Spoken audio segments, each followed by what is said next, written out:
Welcome to Caribbean American News Media. Let's get to work. I'm here to help. Welcome to Caribbean American News Media, with me Garfield Olliver, the news you report. Let's get to work.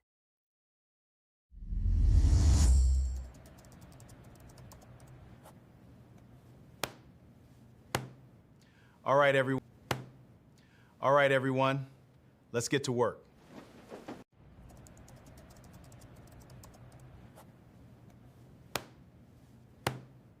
All right, everyone. Let's get to work. All right, we are at work. Greetings to all. Welcome to yet another broadcast of Caribbean American News Media, the news that you report. All right, the news you report, folks. How are you? Please share the live and tag a friend. It is good to have you with us here on the platform that is the news. Yes, the news indeed that you report. Share the live and tag a friend. Let everyone know that we are on. Please share and tag a friend. It is actually 5 past the hour of 8 p.m. here in studio, and we are ready to take off with our broadcast for tonight. How was your day, folks? How are you doing? All is well? All is well. Yes. So greetings again to everybody on the sound of my voice. Please take this time out to share the live. Those of you who are viewing us via our YouTube channel, we want to greet you and welcome you. Also, those who are viewing via Facebook, we welcome you. We thank you for being here with us. And those of you on GVD TV channel 115, it is truly a pleasure to have you here with us on the platform. Yes, the news you report, it is. Yes, it is Tuesday. And so every Tuesday we're here speaking to you matters that are of importance to you, and we do go after the news, but when you report the news, then we take it from there. All right, so thank you so much for being here with us. Now we're going to give you some time to share. Of course, what I will do is we shall go for a commercial break, and that as soon as that break is done, we will be right back with the news that has been reported. Stay tuned to the broadcast. Caribbean American News Media, your Tuesday night power hour. Live every Tuesday at 8:15 p.m. on Facebook, YouTube, and GVV TV channel 115. Join your host, Garfield Olliver, as he dives deep into the latest inclusion developments, regional affairs, and global issues that matter to you. From politics to the economy, community stories to international headlines, we cover it all with real talk and real insights. Stay informed, get the facts, be part of the conversation. Don't miss out. Set your reminders, share with your friends, and tune in. Caribbean American News Media, the news you report. All right, and we are back. Thank you so much for being here with us on the news you report. Yes, Caribbean American News. Now, here's where we're going to start tonight. We have a number of items in the news that we need to talk about, we need to address. I will tell you something I have on my desk here. A news that you reported to me today. That is the St. Jude Hospital, 3 reports, $500 million. And so we are going to be touching St. Jude for a minute. And let me see what else we have here. We have some new WP developments. And we have some other matters that are of importance to you, the citizens of the Caribbean, the region, St. Lucia, Guyana, St. Vincent, Grenada, Dominica, wherever you're viewing us from, we have a little something for you. So let me just share something that I believe will help the nation, especially laser focus on St. Lucia. It seems as though the people have lost their minds. Something has taken over. I will identify the something tonight, but I will show you. The Bible also says that the wages of sin is death. Whether you believe the Bible or not, it says the wages of sin is death. The gift of God is eternal life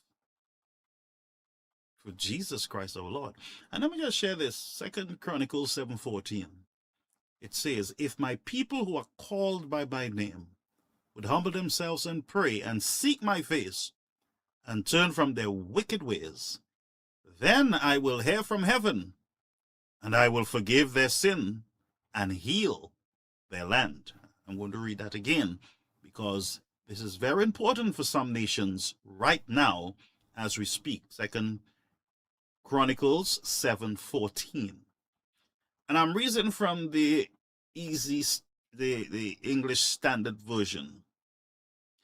If my people who are called by my name humble themselves and pray and seek my face and turn from their wicked ways, then I will hear from heaven and I will forgive their sin and heal their land. And Proverbs 14:34 declares, righteousness exalts a nation, but sin is a reproach to any people. And I'm going to read this again. Righteousness exalts a nation, but sin is a reproach to any people. And whether you want to hear that or not, just read the truth, because you can look around your communities, your nation, and tell me, what do you see? Tell me, what are you seeing? And be real, be open, be honest. What are you seeing? Huh? Nastiness, declassiness, animalistic behavior.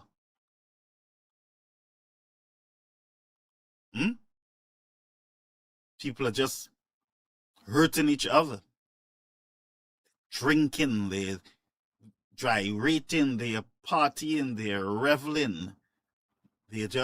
People are just loose. Lack of self-control. Our women are in danger. Our men are in danger. Our boys are in danger. Our girls are in danger. And if we don't see the need to pull that brake, we don't see the need, friends, right now to have intercession, to intercede on behalf of the nation, then I do not know what to say again about the people. But the people, as far as I'm concerned, have lost their marbles. And I told you that there is spiritual decadence and moral decay in the nation. There is a blight. And I'll show you, friends, how nations can bring on blight, decay, and destruction on themselves. There is nothing new under the sun. It happened before, and it happened again. Yeah? There's nothing new under the sun. This type of behavior was in the past. What you're seeing now, friends, where darkness is considered light and righteousness is considered unrighteousness, where the practicing sinner want to speak about those who are walking with the Lord, Huh? World is topsy-turvy, upside down. And it is shown in the behavior of the people in the country. So there is something that I want to show you before I go further. As a matter of fact, let me go to some good news, and then we will talk. I want to go over to St. Vincent, and I want to say to my brother Brenton Smith of the Royal St. Vincent Police Force, I want to say congratulations to you, sir. This is my friend and brother, my neighbor. We grew up together. He has always been a good man, I can tell you, from a little boy, good man. And so he is now Deputy Assistant Commissioner of Police. During the COVID-19 drama, Ralph Gonsalves messed up the guy, and he was out of the force for a while, but, you know, he started working with the NDP. Even though after they won, he had to give up the post of General Secretary and everything else, but he was appointed today. He was promoted in the Royal St. Vincent Police Force, and I say congratulations. I met him on 2 weeks ago, I believe, in Kingstown, and we were at the Victoria Park with the Prime Minister, Dr. Friday, and the other members of cabinet. But it was good to meet him in person. It was good to see Brenton being promoted into the Royal Police, St. Vincent Police Force. And not only that, you know, the man is an achiever, a community man. He's a people's man. This man is a respectable man. You hear me? And I believe that he's going to do well in the Royal St. Vincent Police Force. I believe he's going to serve his country with pride and dignity.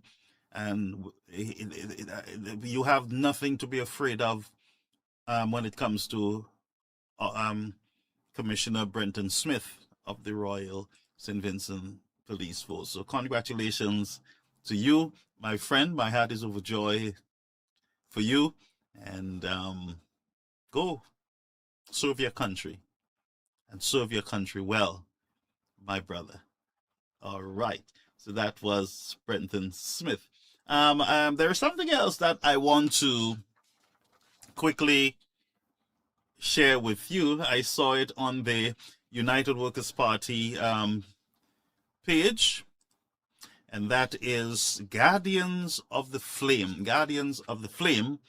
And the name is Mr. Maurice Mason, Mr. Mason, from Dennery. All right. He was a proud member of the United Workers' Party and part of the preservation of the flame of the flambeau. And so it says there are those who join a political movement, and there are those whose vision, courage, and determination help build the movement itself. Maurice Mason was one of them.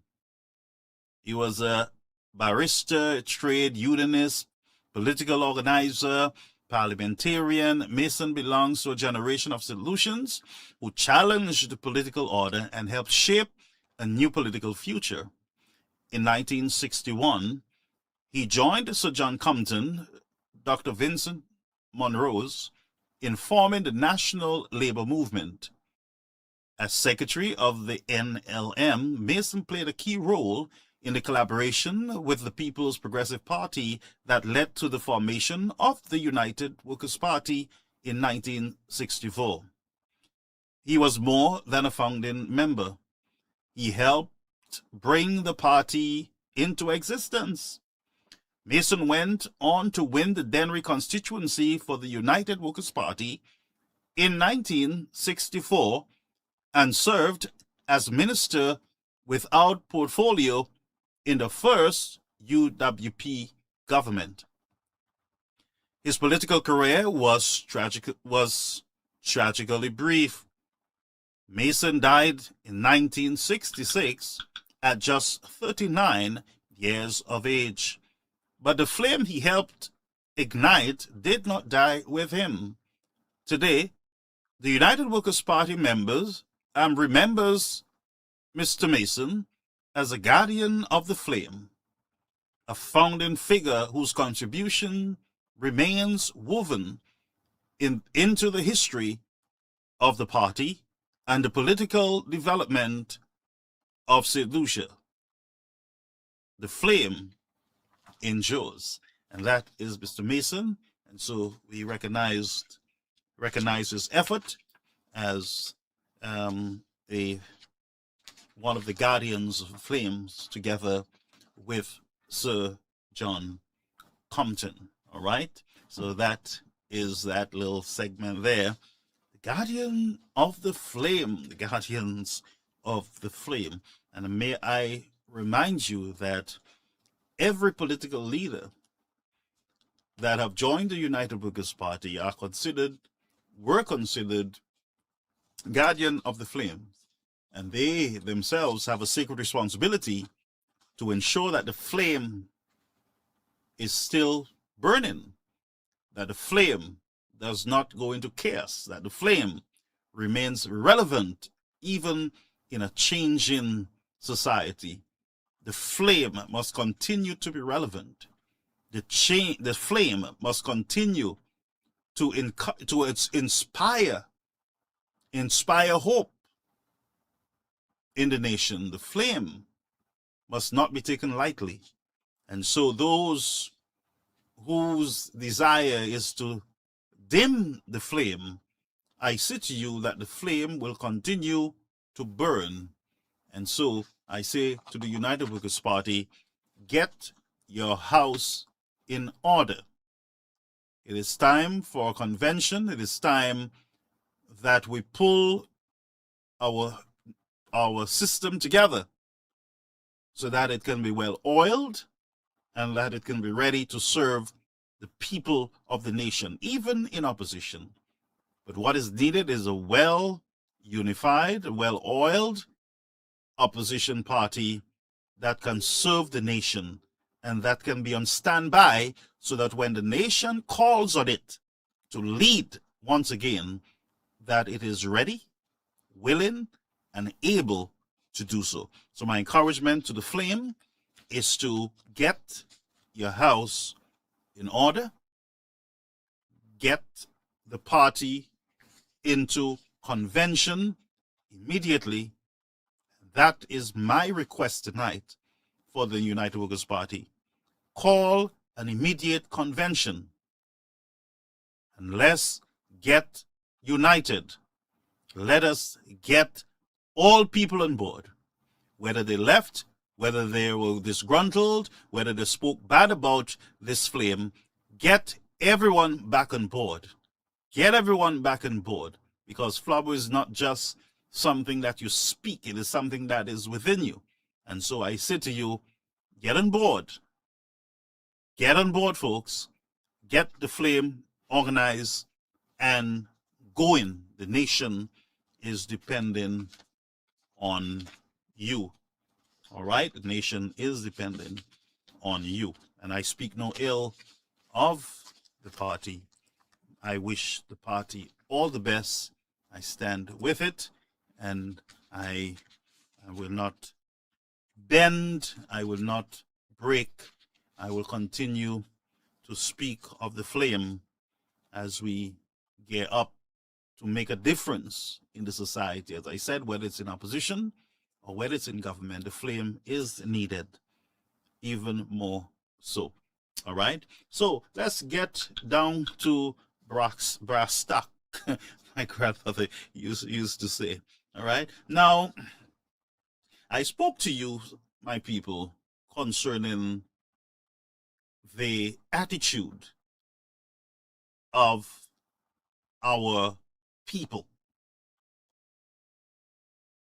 And you would agree with me, just during the political season, when you listen to the discussions and you listen to the rhetoric that came out from certain sectors in the society, I am not sure why many of you are surprised with what is happening in the nation.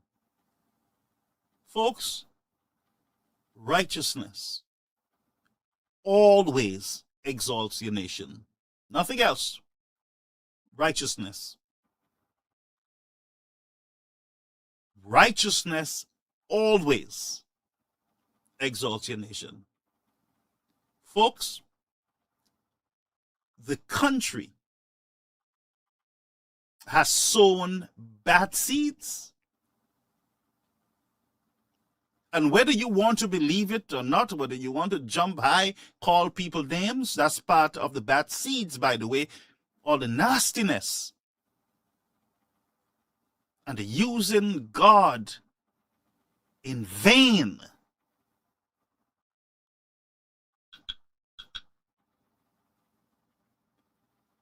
You have planted bad seeds. When you look at the news and you see young people brutalizing each other while people stand by celebrating and enjoying, and no one is trying to stop until one man is flat on the ground and blood is gushing out from his face. Before that, everybody is cheering on and excited that there's a fight, and it seems like, oh, this is a beautiful thing, and people are enjoying with their bottles in their hands of alcohol. The Bible says alcohol is bad. That is a dangerous spirit that you're tampering with, my people. When it stings you, it takes you down. Whether you want to believe it or not, when a man drinks and he overdrinks alcohol, he sleeps with pig if he get a chance, because he's not himself. That's why when people want to give you put a drink rum and they tell you, oh, you ever see a drunken man? That same drunken man outside of alcohol, he's quiet and calm. As soon as he start drinking, all hell break loose. That's how bad this addiction is. It brings out the worst in human beings. And I'm going to take you to an event. Now, there's going to be some words in it. I don't know what to say. But I'm going to take you to a video of an incident that happened in St. Lucia in a community called Babino. A community called Babino, St. Lucia. I want you to observe what I'm saying to you. All right? And don't be angry with me. Be angry with the scenes. Be angry with the video. Be angry with the individuals. The individuals who are acting the way they're acting. Don't come after the messenger. All right?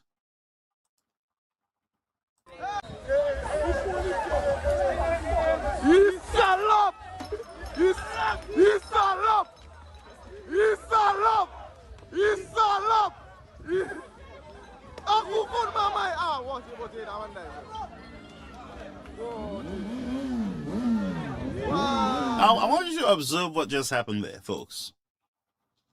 You saw the people like it's normal stuff happening, and the guys. I don't care about the words tonight, of course, because this is real. This is what you people do. This is real. Instead of de-escalating, we wanted to escalate. We want fights to escalate so that we can shout and we can laugh and we can scream until a life is snatched out of an individual. He's not dead, but it was celebration until it was already serious. It was already serious and should have been stopped. But everybody is cheering on and yes, yes, yes. Go after him, get him. The people have lost their minds. The nation have been taken over.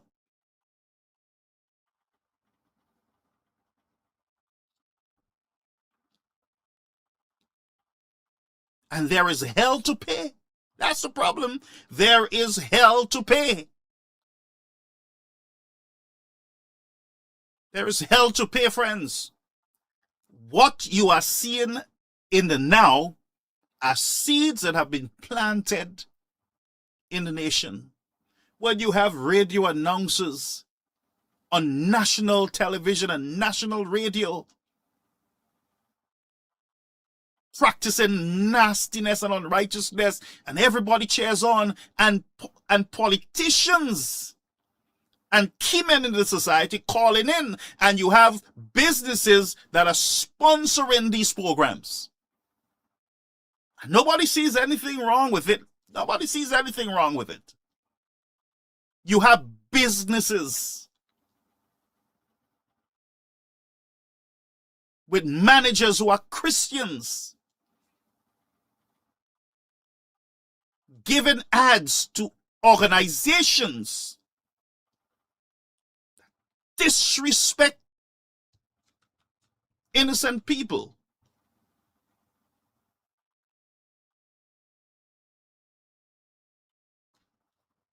I say to you, friends, you have not seen the beginning of nastiness in your nation. We have now become an ungodly nation. The hearts of men has gone very cold, and if this is not an example of man's heart condition, then I honestly don't know what to say to you tonight. I honestly don't know. I do not know what to say to you tonight. And I want to show you, we're going to play it again. We're going to play it again so that you can understand how far your nation has gone.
Folks, there's no way.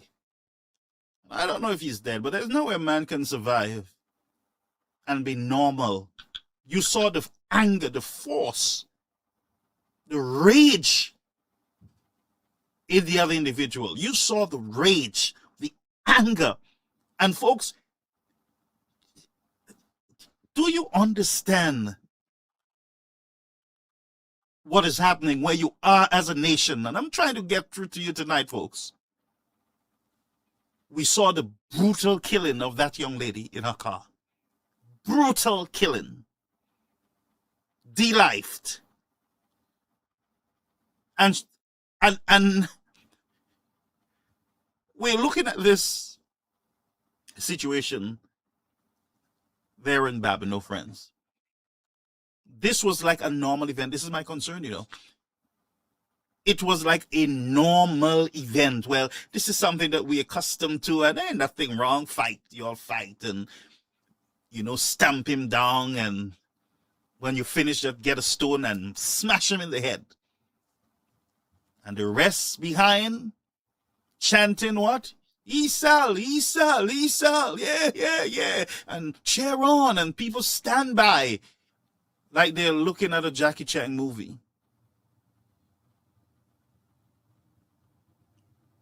An event, not one police officer is seen while this is going on to de-escalate. Nobody comes to de-escalate, to say stop, or to hold them back. There's no one doing that right now. These, my friends, are sons and daughters of the nation. Something has taken over the hearts of the people. What you will see in there is a heart situation, a heart condition, which means that anything can happen to anyone as I speak to you right now, because people's hearts have become cold. You see what happens online. You see how people relate to each other. You see the nastiness, the ungodliness. You see how people walk the streets. You see how people talk to each other. Do you not see it? Nobody talks to each other in a respectful way. People have no respect for people's property.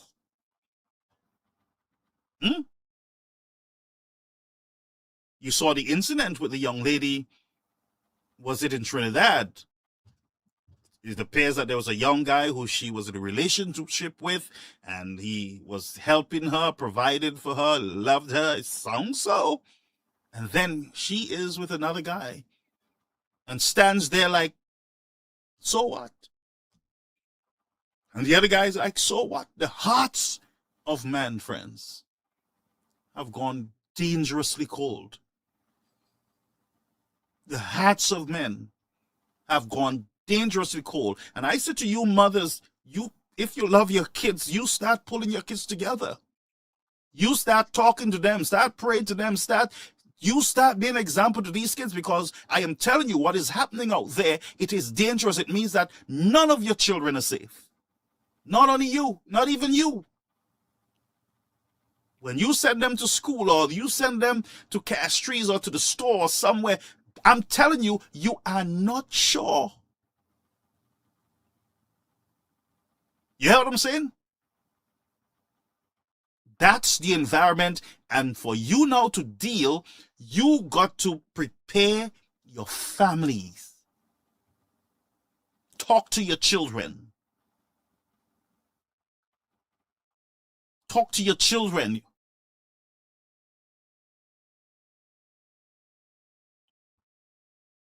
Because this can never be accepted, or should never be accepted as normal in a civil society. And if you ask me about church leaders and where they are, don't ask me that question. Because some of these major churches in the nation have lost their way. They have stayed quiet for too long. Parents have stayed quiet for too long. Society, civil society have stayed too long, quiet for too long.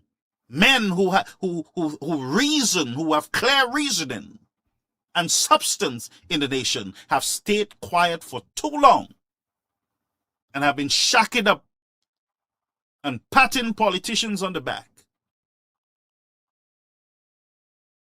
When politicians themselves have been practicing immorality and ungodliness in our nation.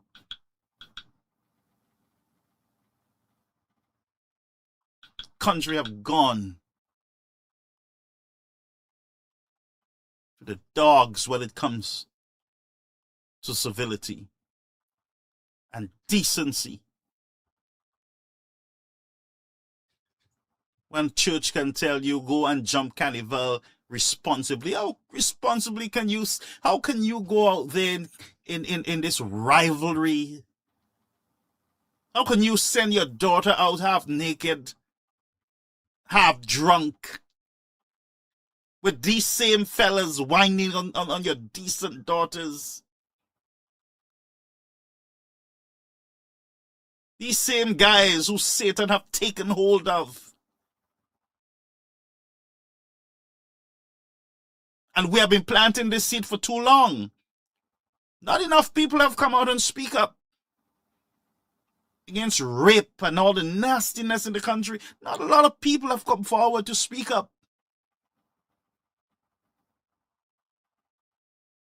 with all the threats and the violence.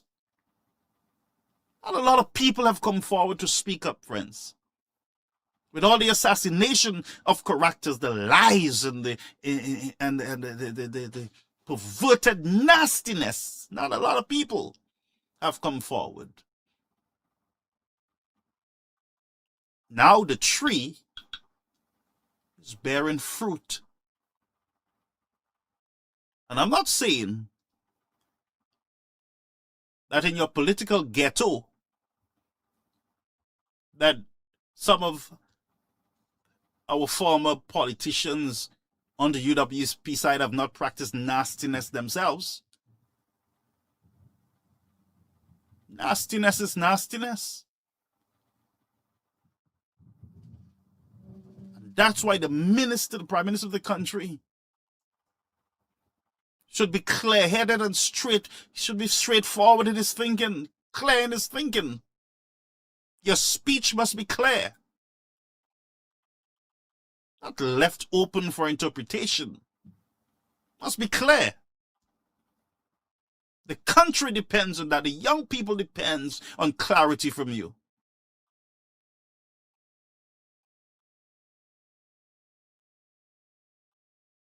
Huh?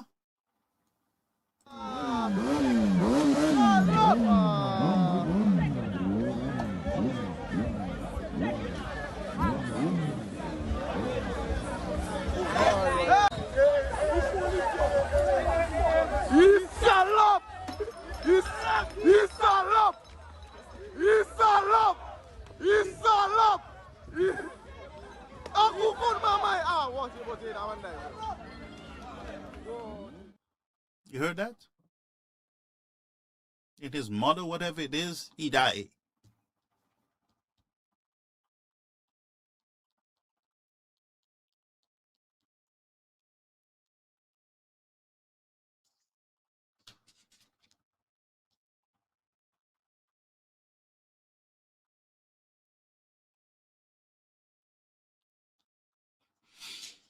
I want you to think, St. Lucians, think.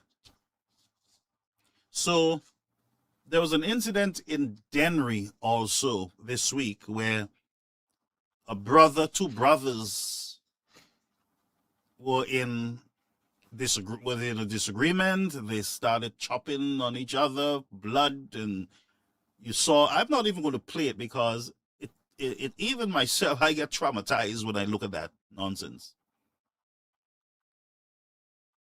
People are even afraid to separate them, maybe rightfully so. A brother brutally beating his brother with a cutlass.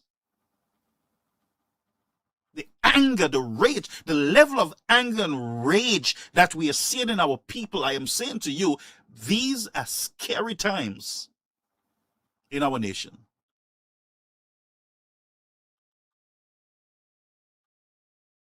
These are scary times. And I'm telling you, we need a Daniel to come forward. We need a Daniel to come forward and lead the nation in prayer and supplication and repentance before God. Before God. I don't care who believe in God or who don't believe in it. I am saying to you that we have gotten to a place where it seems like Satan himself has taken hold of our leaders, our society, and even the church, it seems.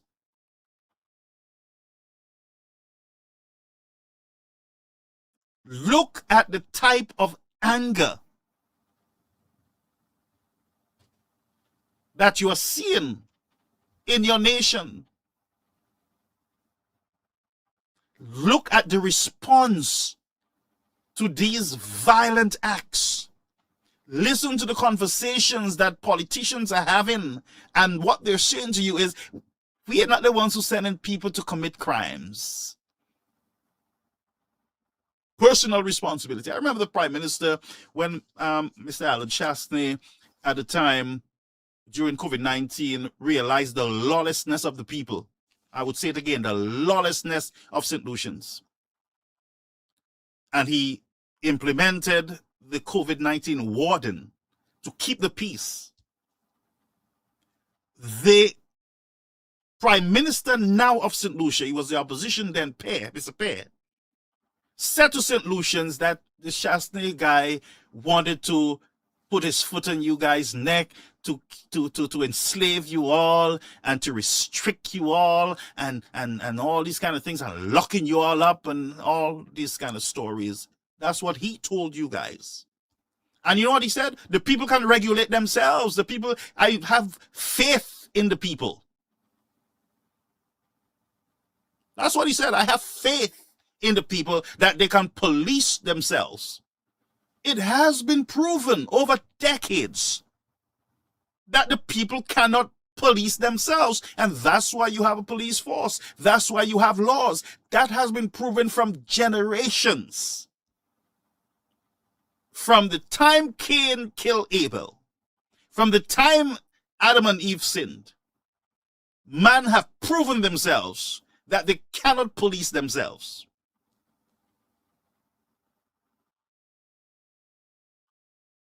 Go ask the other societies.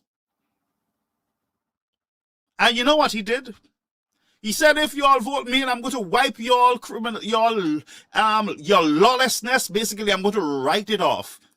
In other words, somebody just picked, the wardens just choose to arrest or detain these people because the wardens wanted to enslave. The COVID-19 wardens wanted to enslave, wanted to do something to our ungodly and an out of control society. And many of you bought into this nonsense. Well, what you sow is what you reap. What you are seeing there is the sowing, is the reaping. Because the sowing might have already been done. This is approaching full-blown harvest. And all I can say to parents is, manage your household. Talk to your household. Review your household. Take control of your household, because the wages of what we sow is being paid out right now in our nation. The hearts, the condition of man has gone. It has gone because I'm telling you, you see, leadership is something that you don't take lightly. You see, when you're electing politicians too, you want to look at also the morality of politicians, the spirituality of politicians, you know. If you know a politician is running around with all type of little girls and all kind of story, and you still go and vote them, and it means that you yourself don't care about morality. A decent society and a thinking society, a reasonable society, will look at their politicians carefully. Their morality. Their morality makes a lot of difference in your country. Because morality will set the standard for righteousness in the nation. Morality. Some people will say, well, we're not electing a pope, or we're not electing a pastor. This is not church. Listen to me. If you were thinking like that too, then you are part of the problem. You are part of this problem. And I'm going to show you the problem again.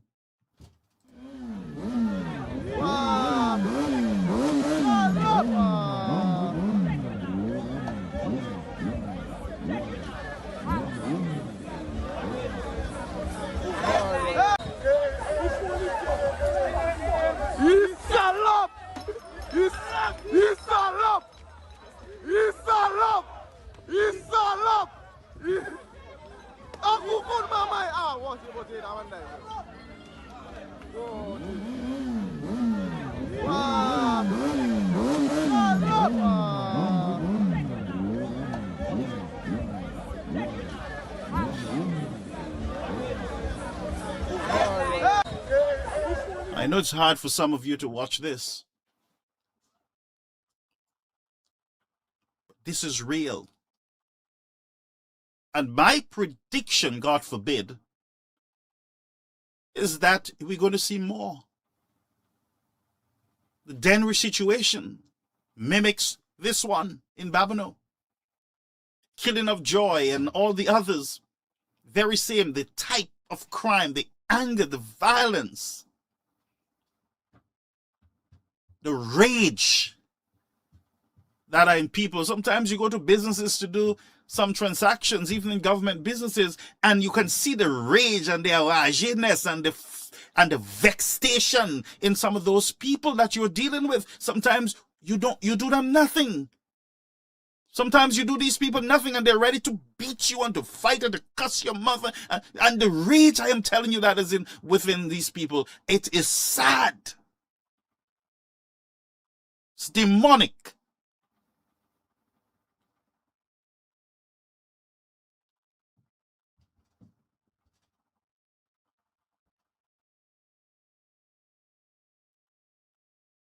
It's demonic.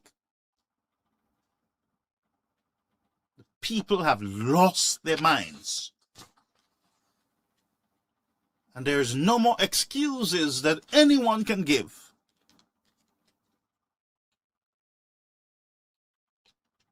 The rape culture is a very serious one, where women don't even want to come forward because of what society is going to do to them. A whole lot of victims out there, folks.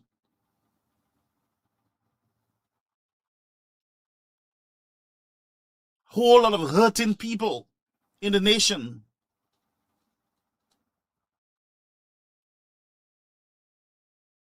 And instead what we get is a bunch of politicians, and it takes me, folks, to the Prime Minister of St. Lucia. I'm not going to play it because I'm being very careful now in what I'm playing on this platform, because I am telling you, I got to pay attention to all these demonic stuff that are going around in the nation. Now let me show you something. So the Prime Minister made a statement at one of the Labour Party's function. I believe it was the past weekend.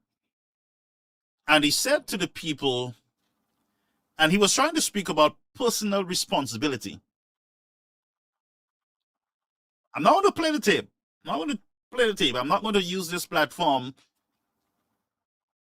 like that to promote misspeaking, bad communication, and all these kind of things. I'm not going to do it. So, in a nutshell, the Prime Minister said to St. Lucians, well, I'm not sure if it's Solutions or he was speaking to his crowd, and he said to them that if they used to drink, if they drink 3 beer, drink what? 2.5. Now, drinking 2.5 beers is not personal responsibility. I would have said if you're accustomed of drinking 3 beers, drink 2 or 1. Because half of a beer means nothing. You've already bought the beer, and it will be a waste to throw half of it, right? Those of you who drink. Yeah? So the statement did not make sense to me, I'm telling you. I know, I can imagine what he wanted to say. But I am telling you what he said. And then he said, yeah, take the half and, what he said, give it to the children for school? And I heard in the background clapping and laughing and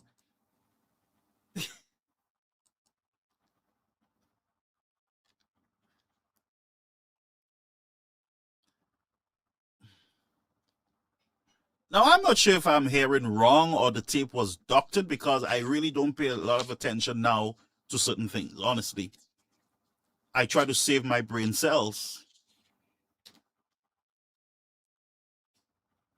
But I swear that's what I heard.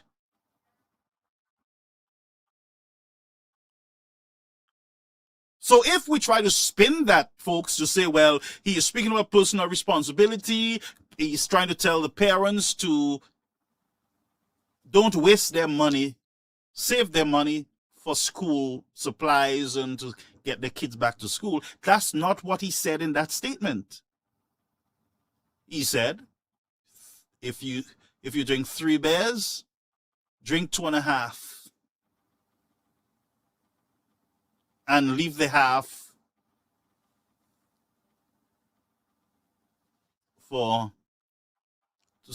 give the child for school.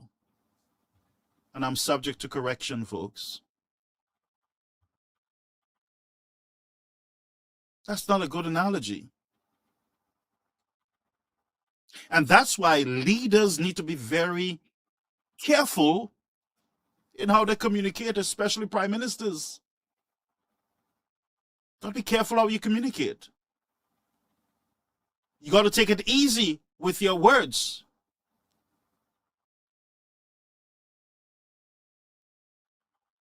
Your nation, I don't know if you understand, I don't know if you have spiritual advisors or religious advisors. I do not know if this government has religious or spiritual advisors. But all I can say to you as a man of God, that what is before you as a leader, it's not good. It's not good what is happening. The anger, the rage, the violence, the disrespect.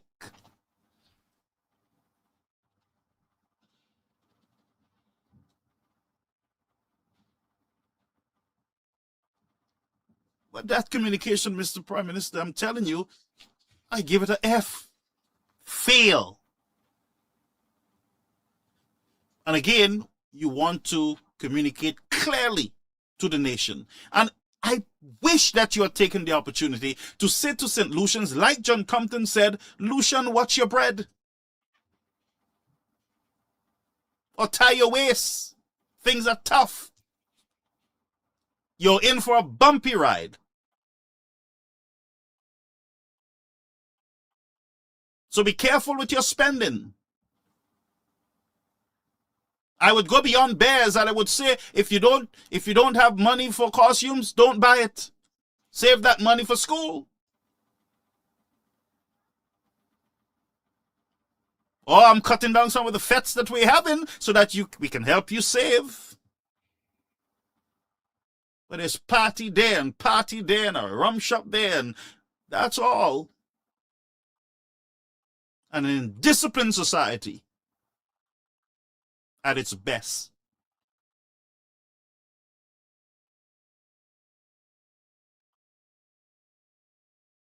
So instead of using the opportunity to ask St. Lucians and to tell them the truth that things are getting bad, that we as a government can't help you as we did in the past with your school supplies. We are losing revenue. We have high debt. We have world crisis. We have a gas crisis and supply crisis. We have all kind of crises in the land. So we are asking you to brace yourself. You could have done that. You could have done that. But that was not done as far as I'm concerned. The whole bear situation, and somebody came up with this thing.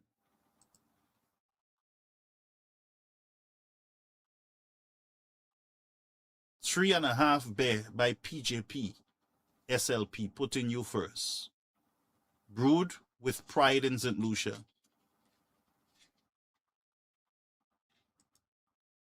People are mocking, making a mockery of the Prime Minister of this country, when he could have come with a clear message of fiscal responsibility.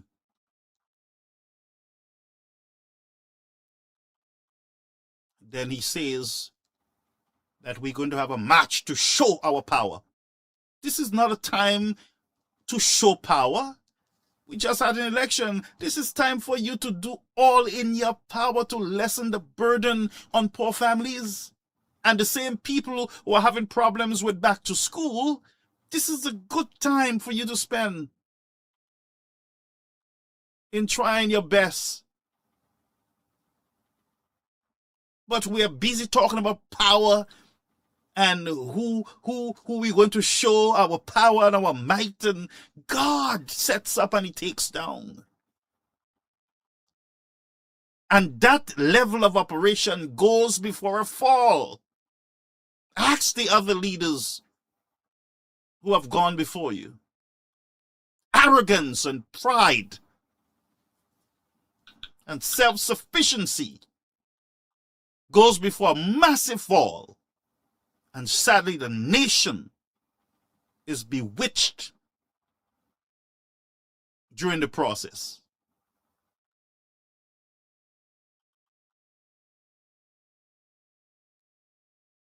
So I would say this is not time for this type of politics.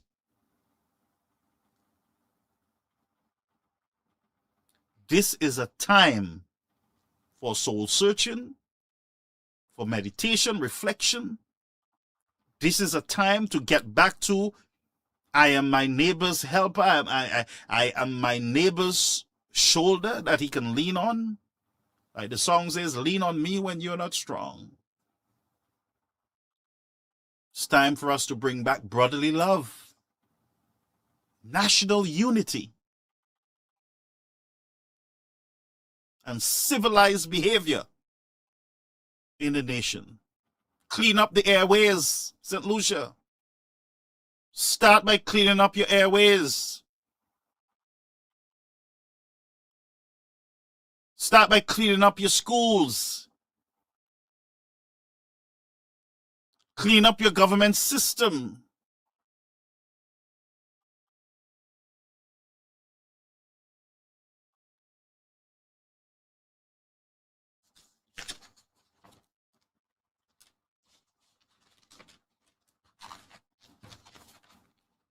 But I'm disappointed, to tell you the truth. There is absolutely no attempt by this government to unite the people. Absolutely none. And we saw it in the Senate last week. We saw it in the Senate. Absolutely no intention of bringing people together and uniting the nation. Absolutely none. What are you going to march for? March is for the opposition, not the government. What are you marching for? Why are you using that resource to go out? What are we doing, friends?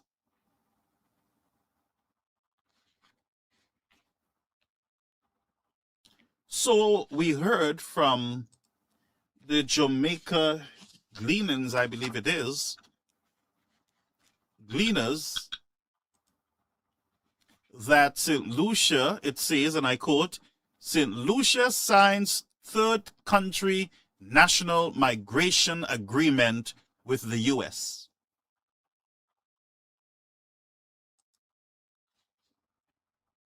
Did you hear that? There's an agreement that was signed by, sorry, my earplug, by St. Lucia and the United States.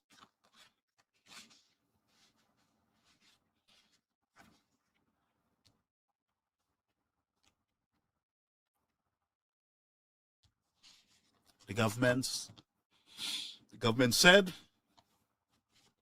that we're working with the U.S. government and everything else, and we negotiated, and we're going to be accepting third country nationals, people who are not from the country. But America will tell us their age, their date of birth, and sex and everything else.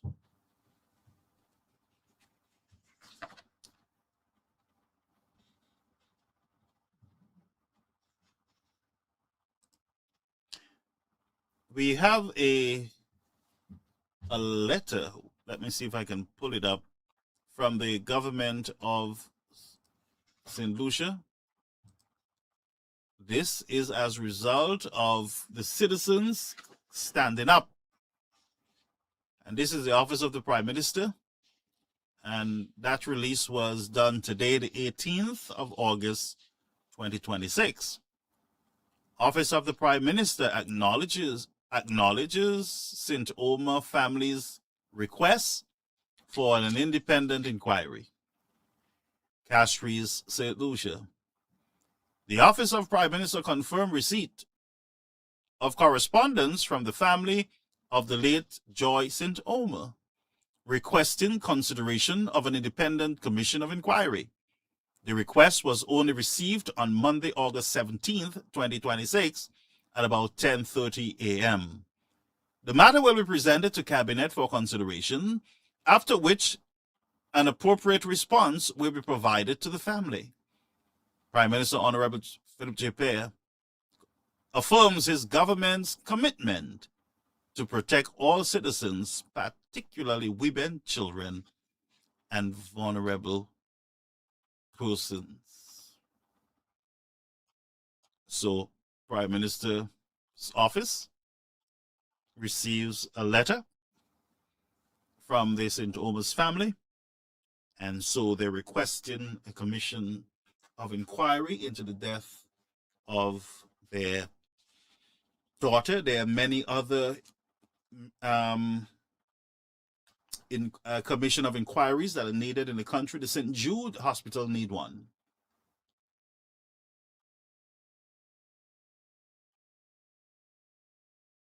The St. Jude Hospital need a commission of inquiry. The CIP office needs one. The SSDF need one. And those are requests that the citizens have been making over and over again. The whole situation with the Minister of Housing, Mr. Frederick.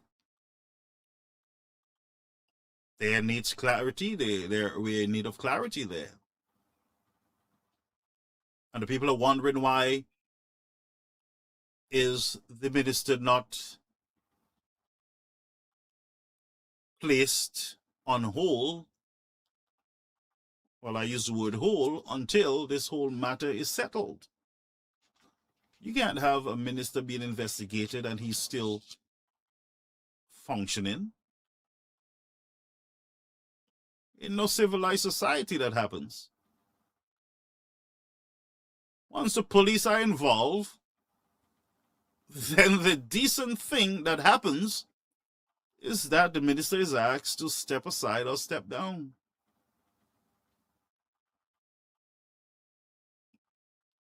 And I don't know if to call this society normal anymore.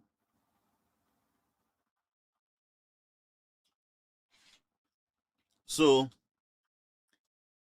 there is a situation with the St. Jude's Hospital that I would want to bring to your attention. Just bear with me, folks. My earpiece is all over the place. So what we will do is that we're going to take a break right now, and we will be right back after these messages. Stay tuned to the broadcast. Caribbean American News Media, your Tuesday night power hour. Live every Tuesday at 8:15 p.m. on Facebook, YouTube, and GVV TV channel 115. Join your host, Garfield Olliver, as he dives deep into the latest inclusion developments, regional affairs, and global issues that matter to you.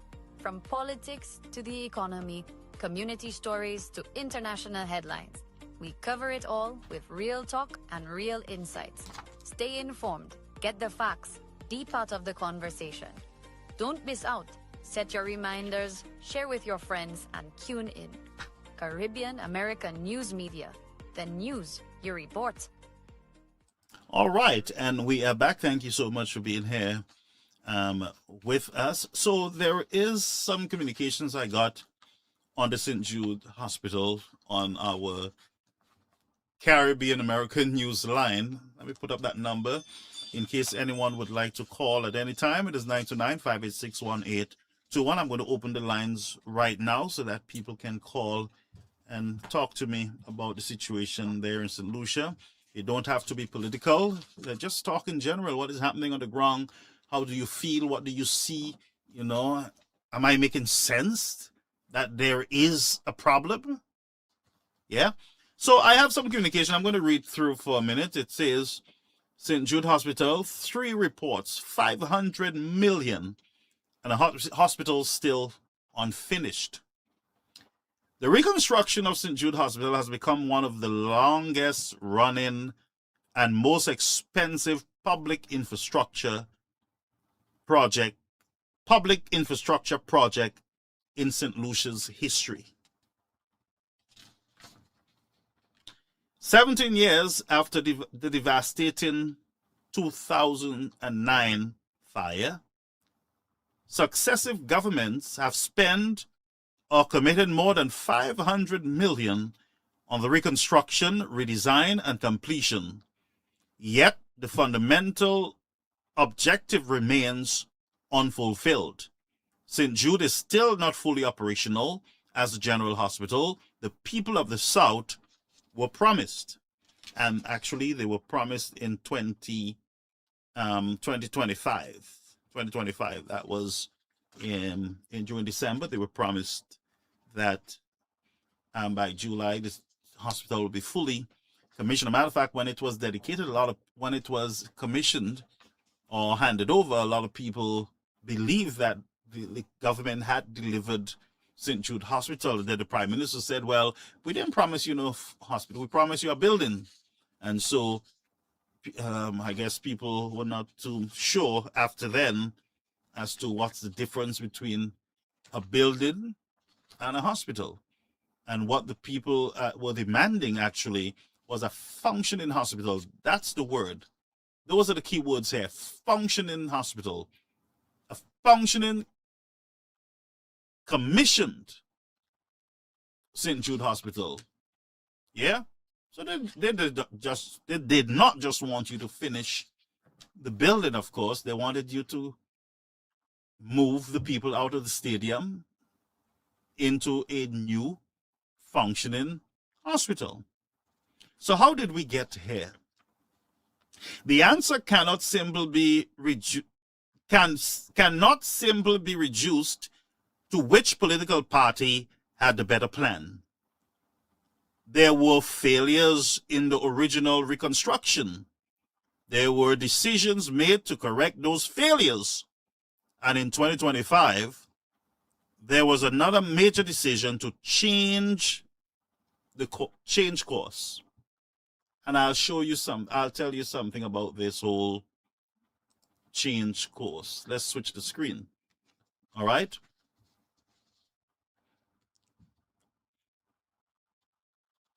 So there was a decision made to correct those failures.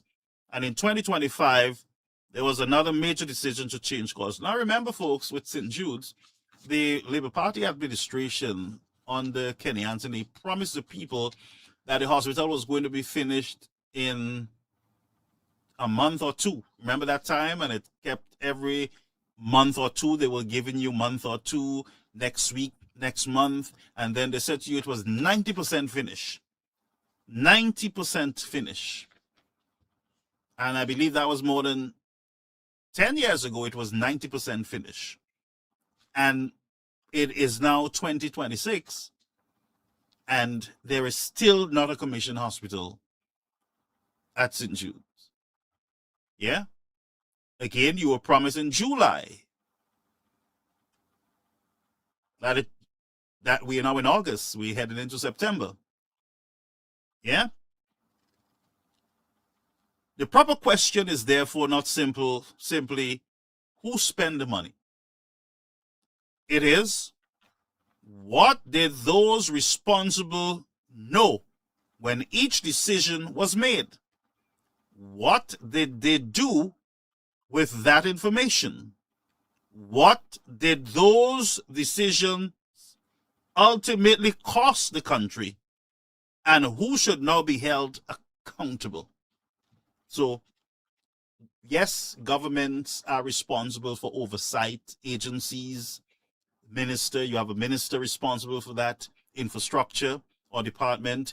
You have lower staffs, you have permanent secretaries, you have project managers, you have engineers, you have a whole lot of people on the chain that are responsible to ensure that everything goes according to plan with the hospital. But of course, we have been saying the politicians only. The politicians.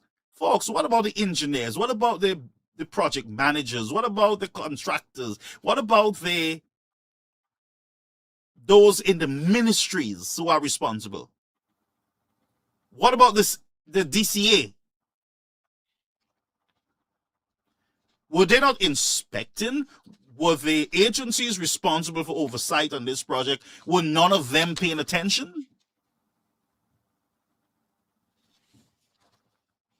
And it reminds me of audits, where audits are always late, and there are individuals who are responsible to ensure that the audits are in place and reported to the parliament. All that failed. St. Jude's construction failed.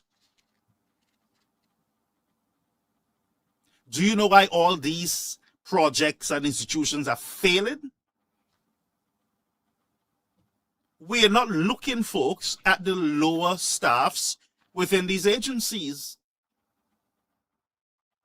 A cousin friend, a brother friend, a friend from school, a family friend, all these individuals who we push into departments and push into institutions, vital institutions in the country, who have no skill, do not understand what they're doing. They're sitting on boards. They know nothing about anything. Some can't even write their names.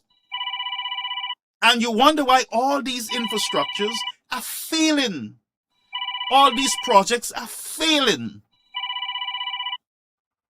All right, we have our first call. Caller, you're on the air. Caribbean American News Media. Hello, good day. Yes, sir. Talk to me. Yes, sir. Good night, Brother Garfield. How you doing? Not bad at all. Talk to me. What's up?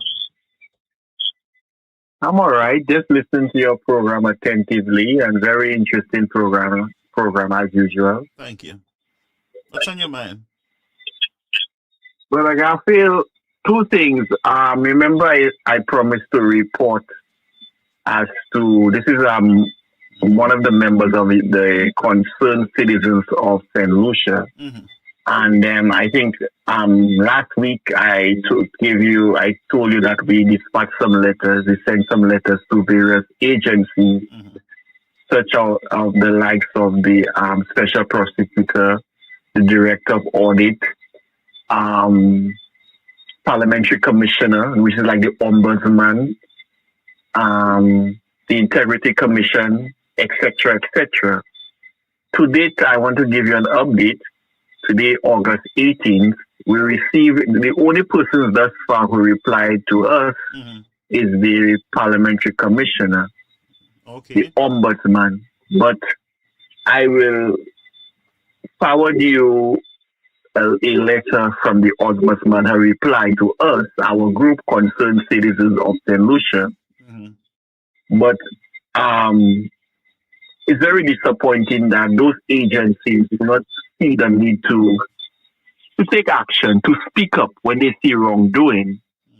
And like the local parlor says, if there's not tacit endorsement of wrongdoing, then there will be it's like you're encouraging wrongdoing. If you see something is going wrong and you don't speak or you encourage it, you are just as guilty as the person committing the wrong. That's right. I don't know if you would agree with me, Brother Yes, Garfield. you're right. You're right. And so we await the different the other agencies who we wrote in terms of what are they going to do, because our letter is very simple in the Brother Garfield. All we're saying is, look here, this thing has been in the public space. We saw SSDF checks plastered all over social media, Facebook. Allegedly, a government minister was fingered, was named, and we want an investigation. Because at the end of the day, the SSDF mandate was to assist vulnerable people, like I said last week. So the only person, the only agency, or the only person so far that have responded to our letter is the parliamentary commissioner, the ombudsman. So how many letters have you guys wrote? We have written at least 10 agencies to date. 10. And only one respond. Only one we have seen the need to respond to our letter. But we give them 7 days.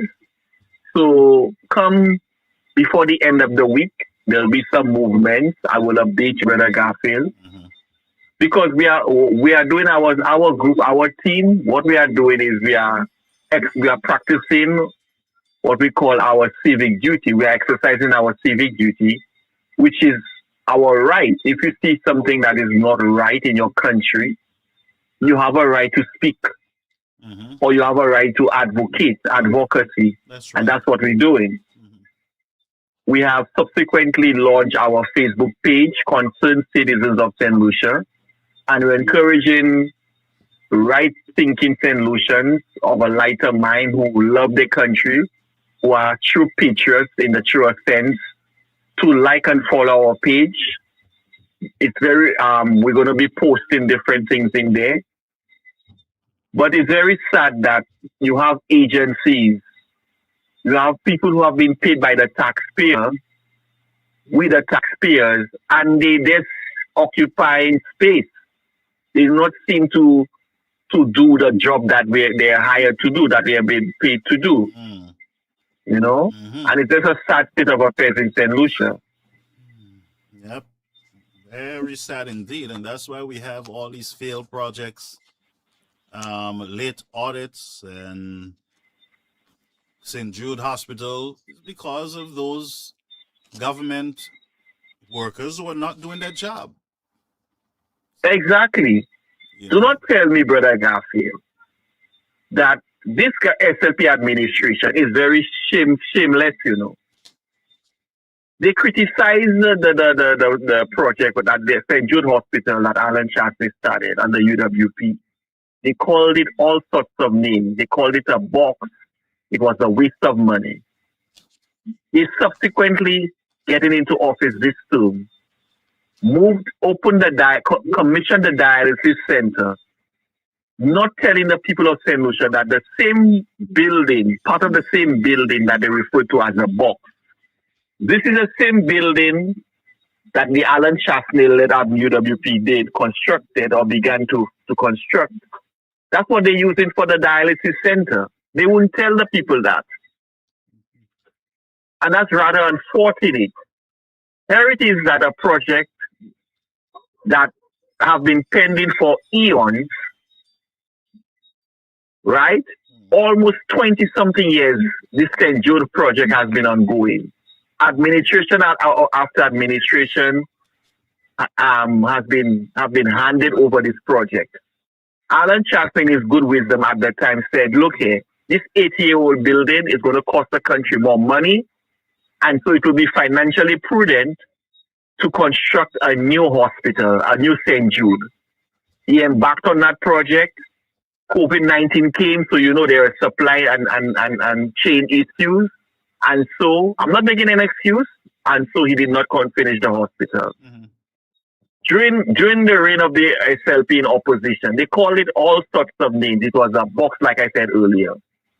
To date, the only part of St. Jude that they can commission is part of the same box, the St. Jude box, that they refer to as a box.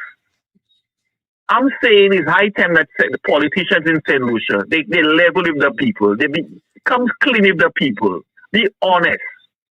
If a project is good, no matter which administration started it, just say it's good because at the end of the day, it benefits every sector, every cross section of the population. Whether UWP, SLP, no P, it benefits the country. But it seems to me that is the aim of the Central Labour Party. Anytime they're in opposition and there seems to be something that is beneficial to the country, they always oppose for opposing sake. And I can go down memory lane, I can go down into history, but I will not go down, I will not go venture that way. All I want to say to St. Lucia is we have serious issues in the country. St. Lucia is at a crossroads right now, like I said last week, and something has to give, Brother Garfield. Because the country cannot continue along those lines. We have a crime problem, we have a national security issue. We're not hearing anything from our leaders. And when I say leaders, we're paying a police commissioner. Over the weekend, sadly, we had 2 homicides, 2 murders, not a word from our leaders as to, okay, what are we going to do? What are the safety measures? What are the national security measures that are put in place to protect the people of the country? Not a word, not a word. And so people are now fearful in their own country. And that is very unfortunate. Bearing in mind that they're paying an additional tax in the form of a health and security levy. So I don't know, Brother Garfield. But we're doing our bit, our team, the concerned citizens of St. Lucia, we're doing our bit. We're going to continue our advocacy to write to those agencies in the quest so that we can get transparency and accountability from our elected officials. That is the St. Lucia Labour Party government. And for if this SLP administration thinks by any stretch of the imagination that this SSDF sex for checks issue goes away, they better think again, because other persons like myself will continue the advocacy and to demand transparency and accountability from our elected officials.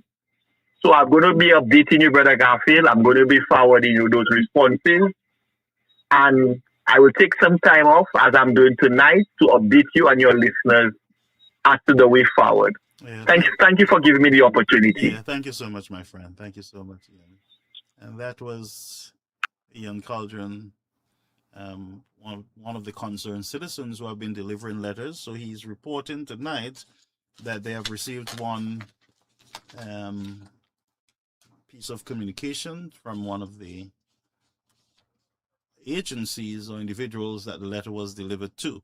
So let me just continue with this St. Jude thing that I'm reading here. All right. So here is it. Why did those responsible know when each decision was made? What did they do with the information? What did those decisions ultimately cost the country? And who should now be held accountable? These are the questions. 3 reports provide critical markers along that journey. The Shanta King exit report, the FDL technical audit, and the 2021 St. Jude Hospital review report. Read together.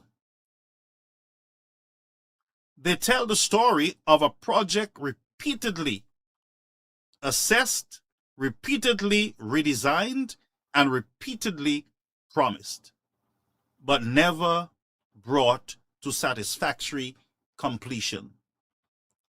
The Shanta King exit report, the starting point. The Shanta King exit report is an important starting point because it records the state of the project at the end of her tenure as project manager and before the later technical decisions about how St. Jude should be completed. King had handed the St. Jude project management unit from February 2010 until August 2016. The FDL audit itself confirms that period of responsibility. St. Jude FDL interim report. The significance of the exit report is that it provides an important record of what had been undertaken, what remained incomplete, and what issue existed at the point when responsibility for the project was changing. That chronology matters. The problems surrounding St. Jude did not suddenly emerge in 2016, and they certainly did not begin in 2021. By the time the first major independent technical audit was commissioned, government was already confronting a project suffering from years of delay, escalating expenditure, and uncertainty over what would be required to finish it. That is why the next document, that the FDL technical audit, is so important. The FDL technical audit, the evidence that changed the course. Don't let anybody bamboozle your head, Let's look at the reality. Forget about all the political jumping up and cussing off each other. Let's look at the reality. That is what's going to change. That is exactly what's going to run all them demons in your country. The reality, facing it, dealing with it. So here is the St. Jude project again, 500 million. So the FDL technical audit, the evidence that changed the course. By late 2016, government commissioned FDL Consult Inc. to undertake an independent technical audit of the St. Jude Hospital reconstruction project. The purpose was explicit. Government wanted an informed basis upon which to decide how the hospital should be completed and operationalized. St. Jude FDL interim report. This was not simply an accounting exercise. Now, this is the wisdom in 2016 of the Alan Shastney administration, folks. Failures after failures after failures to hand over the hospital. The Alan Shastney administration came in and they're like, something is fundamentally wrong here. This can't be real. This cannot be happening in the country. Therefore, we're going to pause and we're going to examine the cause. So they paused and they started reviewing what had been done, the progress that have been made or no progress at all, and going forward, how do we go forward? That was important, and that was wisdom, friends. You imagine you're building your house, you're spending. You change contractor, same story. You're spending year after year. Would you not stop to figure out what in the world is going on and where should you go from where you are? Huh? The song says, where do I go from here? And that's what the Alan Shastney. So when you hear the SLP say, well, the UWP stopped the project, it should have been stopped. It should have been stopped. As a matter of fact, it should have been stopped a very long time ago.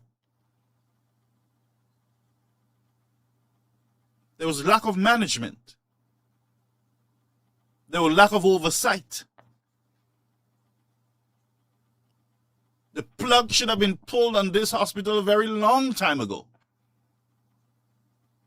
And so the Alan Shastney administration came in and they stopped the project.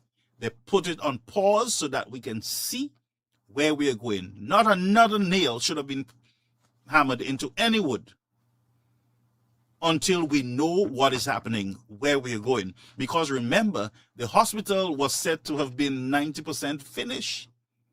A 90% finished hospital should not have cost $500 million and counting.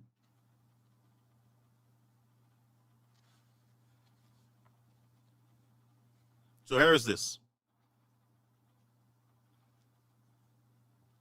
So by the time the first major independent technical audit was commissioned, government was already confronting a project suffering from years of delay, escalating expenditure, uncertainty over what would be required to finish it. That is why the next document, the FDL technical audit, is so important. The FDL technical audit, the evidence that changed the course. Here is it. By late 2026, government commissioned the FDL Consultant Inc. to undertake an independent technical audit of the St. Jude Hospital reconstruction project. The purpose was, and we read this before, so this was not simply an accounting exercise. FDL was required to examine the contracts, expenditure, designs, and works already undertaken, assess their adequacies and quality, carry out technical inspection and testing, determine further reconstruction requirements, and establish the remaining funding required for completion and operation. St. Jude FDL interim report. Its conclusion was devastating. The conclusion of that report that was commissioned was devastating. Let's continue. Section 16, the summary of findings, opened by describing St. Jude as a mess of Herculean proportion. So the report is stating that this project basically is a gigantic mess. Now think about it. The Alan Shastney administration comes in and continue the mess. Continue the mess. And then it would have been more than $1 billion+ if they had continued the mess. So look at the wisdom, of course.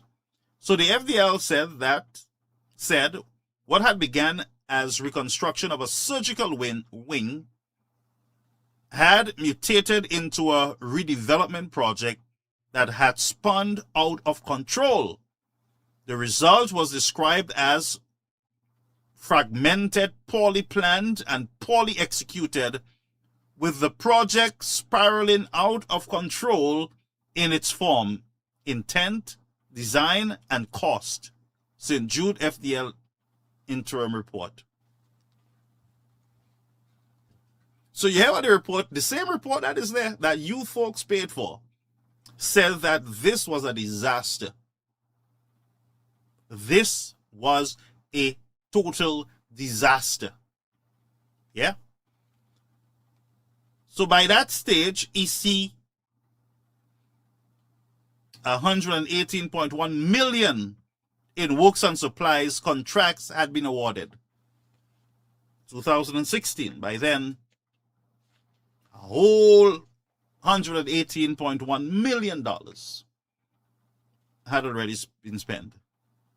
Yet, FDL estimate that the building averaged only about 50% completion. 50% after $118.1 million was spent, while external work were approximately 10% complete. So the exterior work, the outside work, was only 10% completed. Now remember, we were told by Alvina Rennell and these same people, yes, the president of the Senate and all these people, we were told it was 90% ready and all that was needed was chemical and water or whatever it was. Yeah, remember that? It was 90% finished. And they kept saying, we give you all a 90% finished hospital. But the report said otherwise. The supervising consultants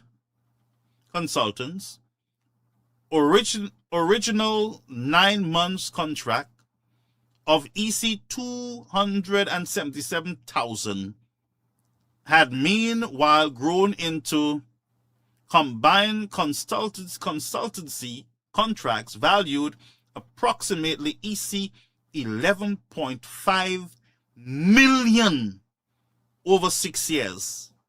This is the report. 11.5 million. Consultancy.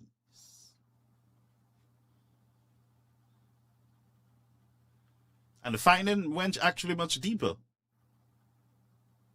The report reported that EC won 18.1 million in construction contracts had been awarded through direct award, and that there were no records of the selection criteria, negotiations, or tender.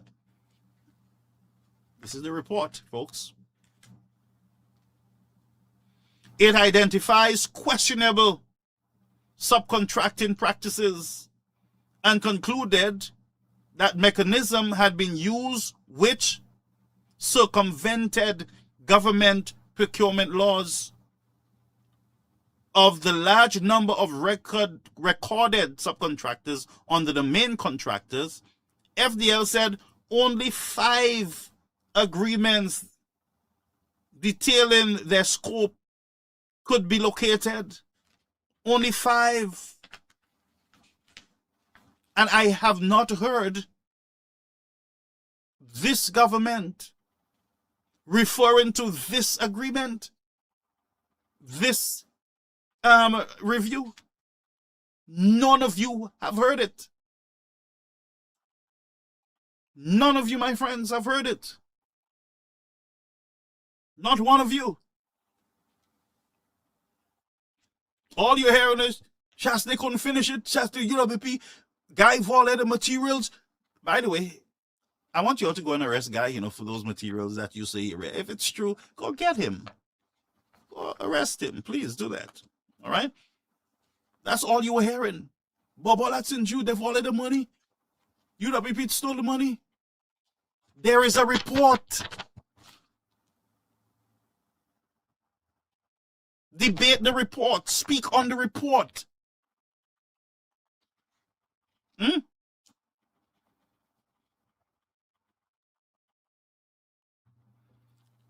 So perhaps one of the most important findings concerned the absence of completed design and meaningful cost control.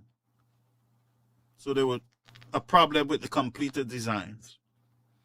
FDL calculated that EC 76.56 million of the sum allocated on the main contracts had not been properly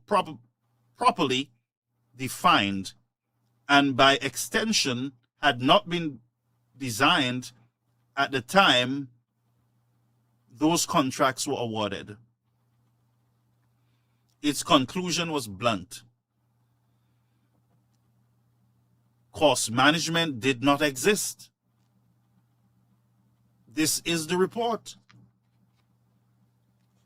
Cost management did not exist. No wonder we have $500 million spent on the hospital.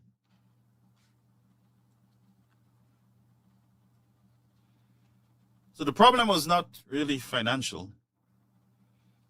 The report identified shortcomings in the layout, functionality of the building, corridors below recommended widths, and planning decision that could make future expansion disruptive and expensive. These are the reports.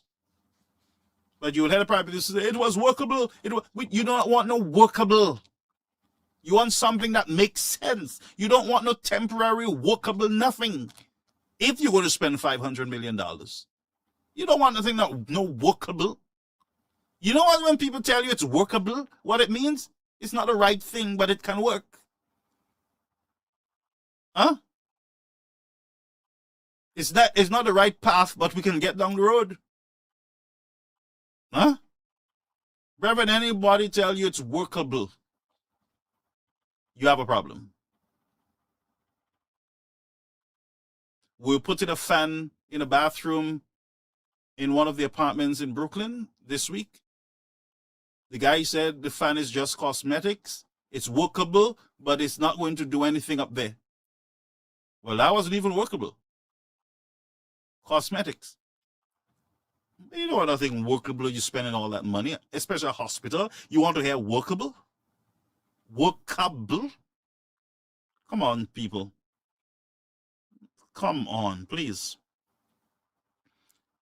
So we have, more seriously, it found code violations in majority of patient staff and public areas, including deficiencies involving fire containment, and the list goes on and on. Incorrect fire door ratings, finishes that could compromise infectious control, and all the stories.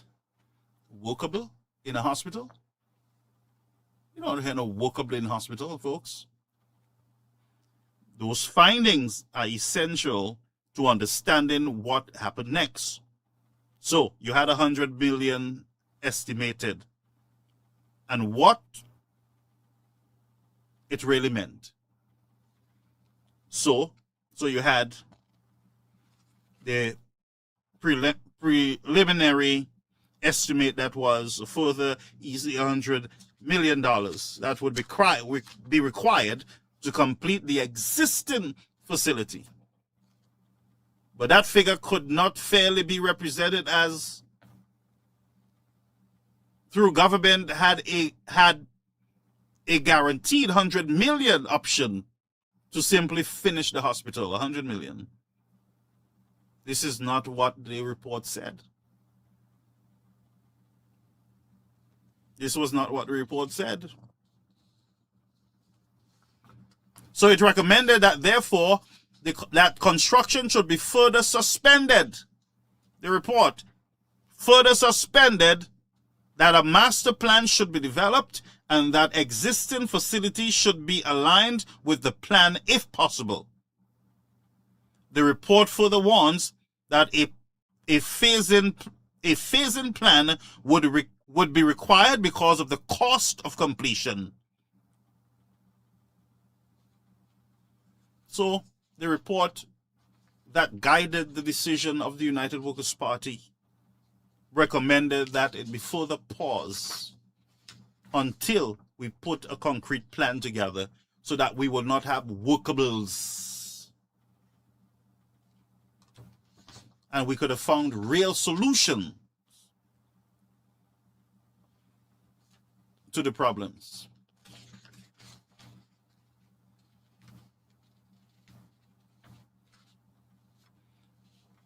So government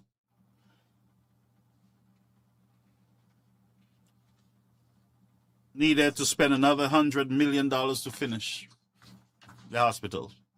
$100 million. So you had a change of government in 2021. A new review committee was appointed. You remember that? Volunteers, workables, yeah? And the worst thing is to have hacks, political hacks, as volunteers, as workable volunteers, doing something that is way much bigger than them. Yeah? You know, when a hack goes in, whether you know your SLP hack goes into a project and you have been campaigning against that project during the election, and you go in there when you win, what do you think you're going to do? You're going to continue the campaign, right? Yeah, man, we can get this done. Yeah, Shaz did the box. Let's call that one the box, and let's continue this other thing. That's what basically I gather in my assumption that took place. Campaign continued with workables, and they said, yeah, man, this one is workable. That's what you heard, right? The old one is workable, but the box not good. Yeah? That's what you heard? I mean, it's the truth, man. It's true. Yeah. The workables were appointed, and the workables were so excited that the workables did not want any money to tell them that this one is workable and the other one is not workable. A new one is not workable. One with all the space and everything is not workable, but the one that had all the defects and the issues in the report was workable. And friends, that's the word that I want you to focus on, the workable. So to make it workable, you had to break a lot of walls. You had to change a lot of stuff. You had to undo a lot of $1 million work that was already put in. To make it workable, you had to spend millions more on top of the millions for workable. Meanwhile, you have a structure sitting there that you can take that same money and put it in. You understand what I'm saying? And you can make the workable into something different, which I suspect would have saved a lot more money. But again, we had workables pointing to something that they believe was in the political campaign workable. Who suffers? The citizens of the nation. The citizens of the nation.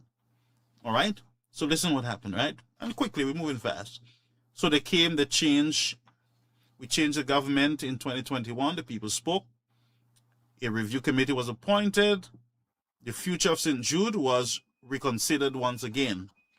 So the Alan Shasta administration had already reconsidered the construction.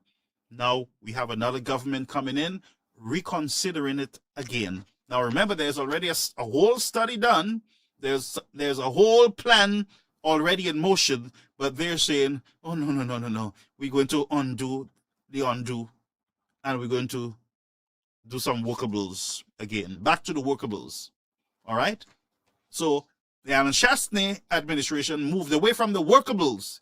Remember, they told you those small, you heard Philip J. said many times, well, the report said that it's workable, it's salvageable, we can workable.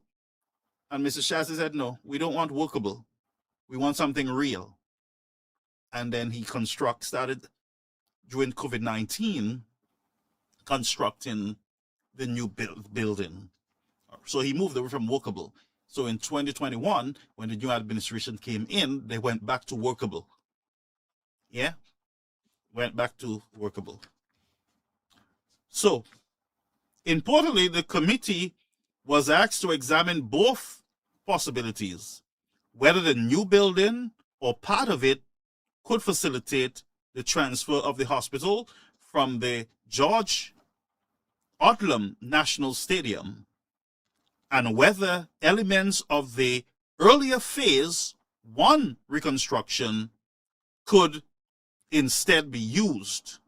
So they were given an option in that 2021 report. Okay, here's what we want you to look at. Here's the scope. Go in, look at the new building that Mr. Shasta put up, look at the old one, and let's see if we can use either part of it, if we can, and, political stuff again, you would think.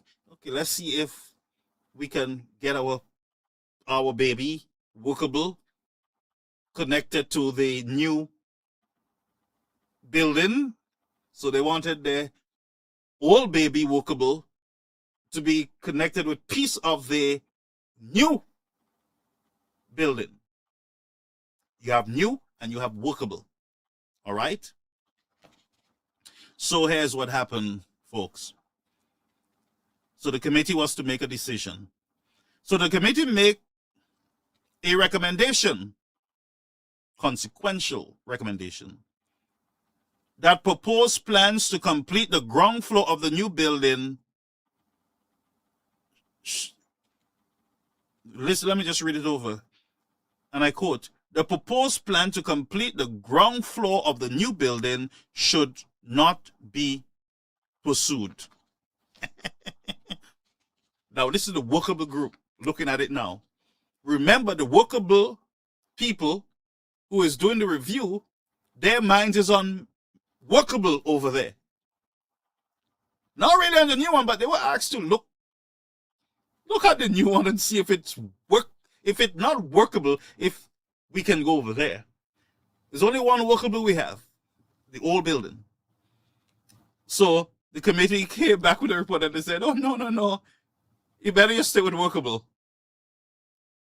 Yeah? Instead, it recommended completing phase 1 work, incorporating the newly constructed physiotherapy and dialysis building as the transfer facility for St. Jude Hospital. So the workable people said, okay, here's the deal. Let's use phase 1 and incorporate it. It's because the way the bill, and I saw it myself, the way that the building is built, it's connected to workable. All right? So they use part of workable and they use majority of the new phase, the new building that Mr. Shastney put up. Remember that they were saying that this new building is a box. It's just a box, empty box. Oh, empty, Shastney. It was not a hospital. It was nothing. Folks, it was something. It was something huge. It was something called a hospital, a new phase in the reconstruction, new phase, new building, state of the art. Huh? So they complained, they decided, they came up with the idea, let's call it a box, Let's make it look bad so that we can use workable. So they start calling it a box, the box. Do you realize, St. Lucians, that you have not heard the word the box from the Labour Party in a very long time? Did you realize that the box did not come up in the last general elections on the 1st of December? Do you realize that the tune had changed from the box to we are commissioning phase 1, or we are commissioning the St. Jude Hospital and the dialysis unit? We are proud that it's going to be open, and they give you a big tour. Do you remember that? It was no longer a box, but it was what they labeled the St. Jude Hospital, the commissioned physiotherapy and dialysis unit. My friends, I have news for you. This phase that they're telling you that they opened and has commissioned, it is part of the Alan Shastney building, the building that Mr. Alan Shastney and his government started.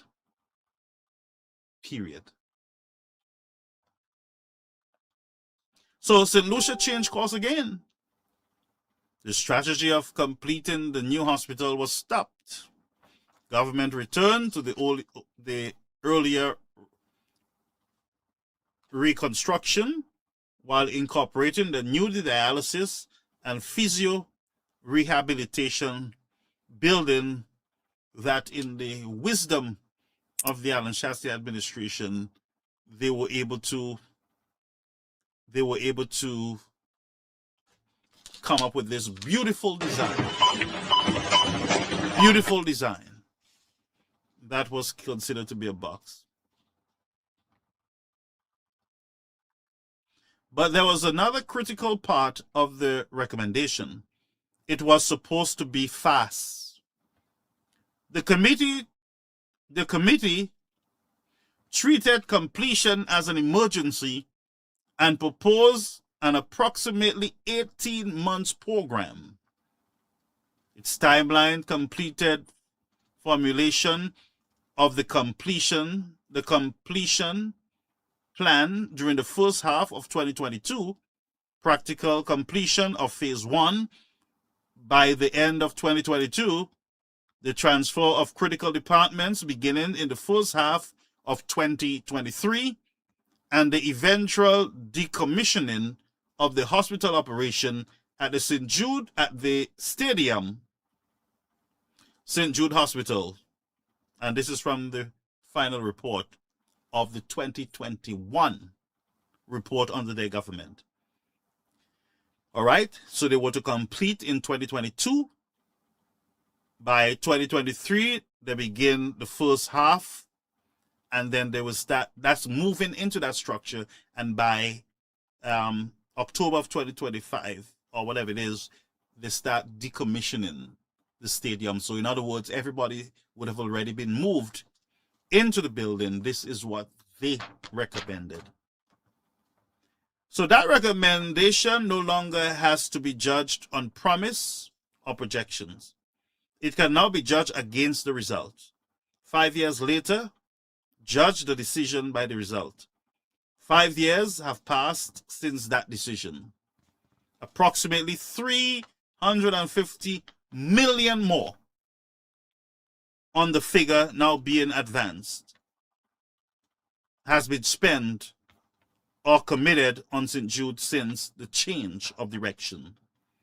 Added to the huge expenditure that preceded it, the St. Jude saga has now consumed more than $500 million. $500 million.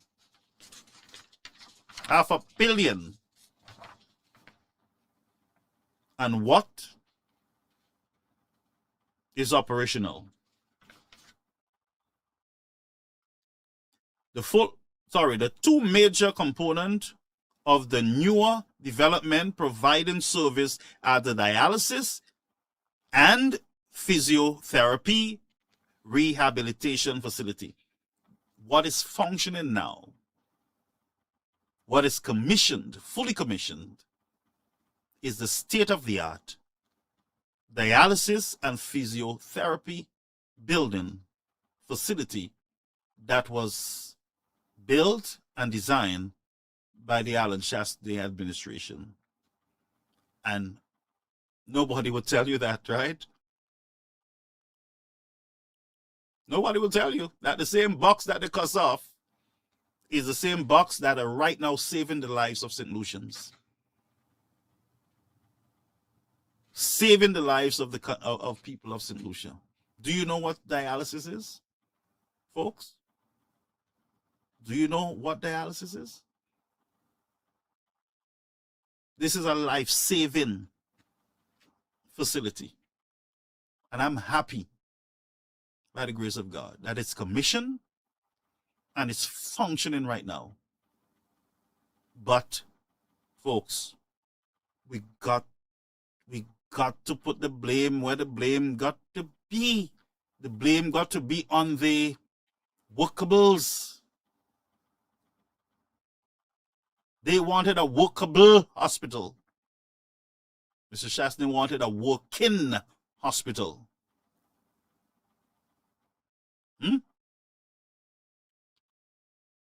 The full hospital is still not operating at the general hospital St. Lucia was promised. That creates an unavoided question. If returning to the earlier reconstruction was supposed to provide the fastest route to getting St. Jude out of the stadium, why has it taken another 5 years and hundreds of millions of dollars without delivering the promised result? That is a question. And I'm going to read this question again and I'll post it on our platform. If returning to the earlier reconstruction was supposed to provide the fastest route to getting St. Jude out of the stadium, the question is, why has it taken another 5 years, and hundreds of millions of dollars without delivering the promised result? The 2021 committee itself made clear that its timetable rested upon assumption concerning financing, documentation, approval, and the condition and readiness of the existing work, St. Jude Hospital. And this is the report that was commissioned by the St. Lucia Labour Party government, Philip J. Pear, in 2021. Today we have something that committee did not have in October 2025. We have 5 years of actual results. We know how long the strategy has taken. We know substantially more about what it has cost. And we can now compare those results with what was promised. The 500 million accountability question. This is where the national conversation about St. Jude must change. It is no longer sufficient for one government to blame another. If the original reconstruction consumed more than 118 million and produced the deficiencies documented by the FDL, and this FDL report, this was commissioned, I believe, to 2016 by the UWP. The UWP administration. If the subsequent decision to contract or to construct a new hospital was wrong, those responsible for that decision must explain the evidence and reasoning upon which they acted. But accountability cannot conveniently stop in July of 2021.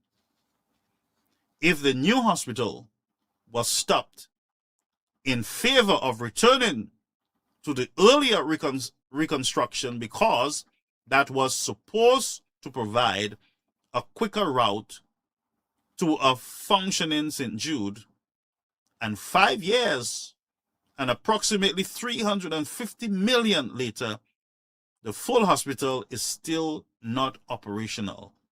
Those responsible for that decision must also answer for it. And those who are responsible are the workables. The workables. Political hacks. Accountability cannot change according to which political party holds office. It must follow the decision and the money wherever they lead. St. Lucia, therefore, deserves an independent accounting of the entire St. Jude project. Every major contract, every variation, every consultant, every redesign, every cabinet decision, every change in scope, every dollar spent, and every decision that materially increased the cost or delayed completion. The purpose should not be to manufacture political guilt. It should be to establish responsibility. Parliament must now act. The question, Parliament responsibility is not simple to approve expenditures. It is not.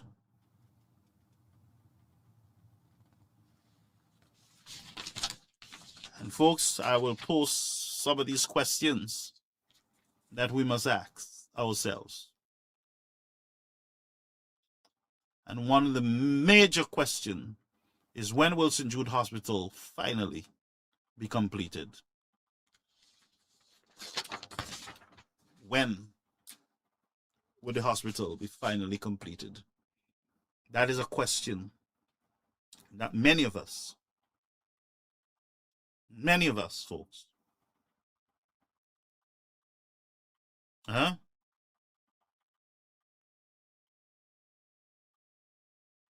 many of us want to know. And that's why I say to you that a commission of inquiry is not only for the St. Omer's death, but we need a whole lot more of commission of inquiry. And the hospital at St. Jude is one that I am saying must be done for the nation to have closure on that project. Enough of the political games. enough about the political pointing of fingers.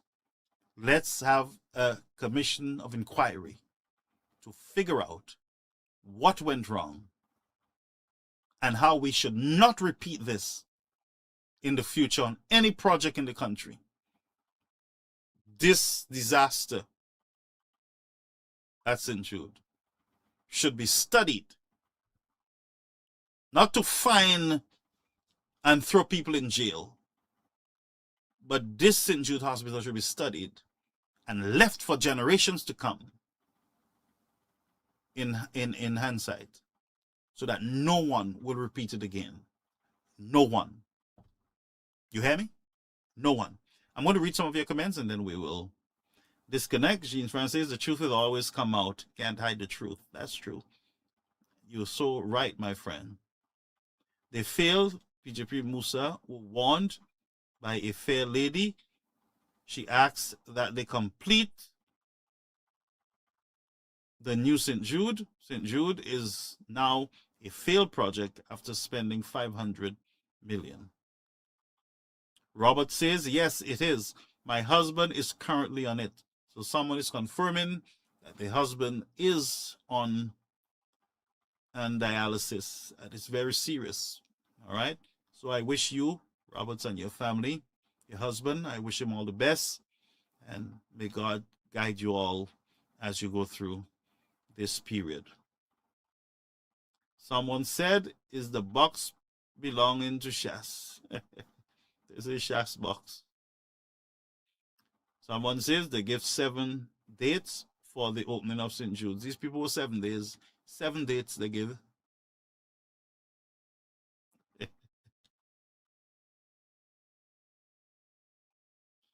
All right, so okay, Josie says, Pastor, I heard it is in November because they bring a new electrical engineer to fix the problem.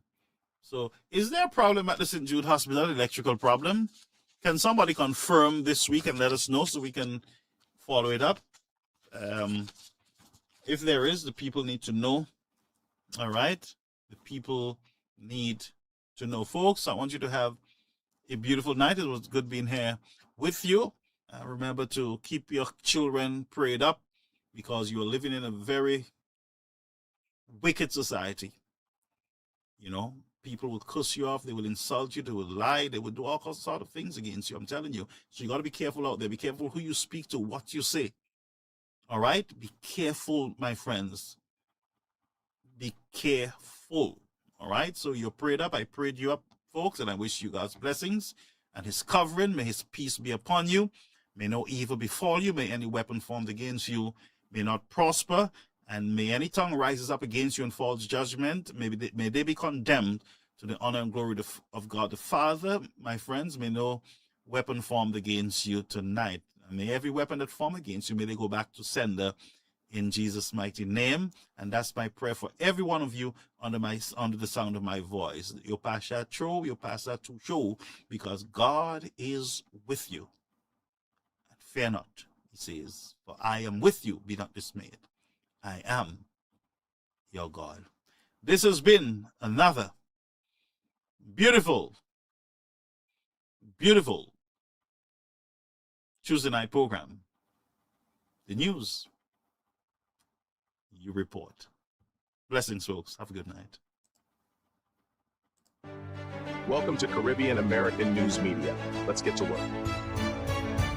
I'm here to help. Welcome to Caribbean American News Media, with me Garfield Olliver, the news you report. Let's get to work.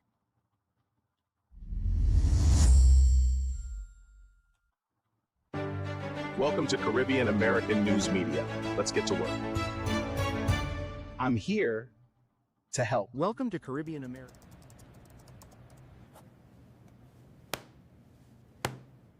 All right, everyone.